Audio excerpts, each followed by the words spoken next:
Prime Minister, you spoke with Joe Biden yesterday. You saw him up close, face to face. Do you think that some of the criticism from those calling for him to quit was unfair? I saw him last night for what was going to be 45 minutes for a bilateral, ended up being the best part of an hour. We went through a whole range of issues, strategic issues, global issues. We did them at pace because we needed to cover a lot of ground.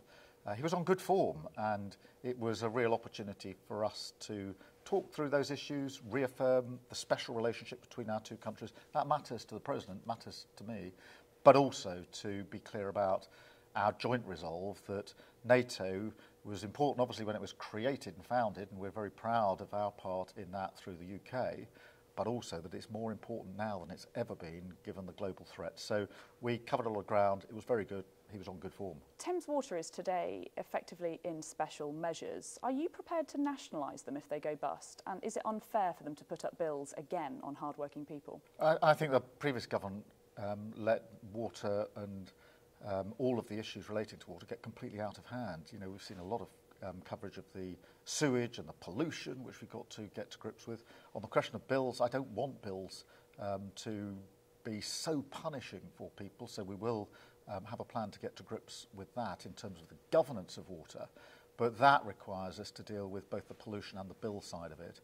That doesn't involve nationalisation, but it does involve making sure the regulations that we have are properly enforced, looking at possible further regulation, and something I'm very keen on, which is that sort of personal responsibility from the top. I know from running a big organisation that when there's personal responsibility at the top, it does rather focus the mind. And lastly, Prime Minister, you spoke before about the shocking state of our prisons and your plans to release more people early.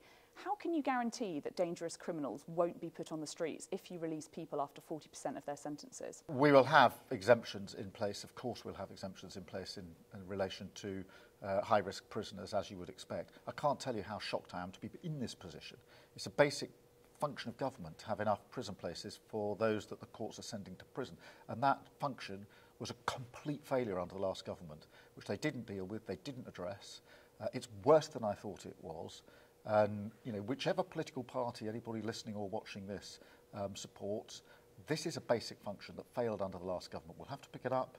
We'll have to immediately put in place measures and then talk about the longer-term strategy. But I'm beyond frustrated to have been put in this position so soon into a new administration for a problem the last government knew was there. They knew they weren't addressing it. They were simply leaving it for somebody else to pick up the pieces. That is not good enough. Thank you, Prime Minister. And have you enjoyed your first summit? I've enjoyed the first summit. It's not over yet, but it's been a great opportunity to be absolutely clear about our unshakable commitment to NATO. We were a founding member. Our signature is on the treaty.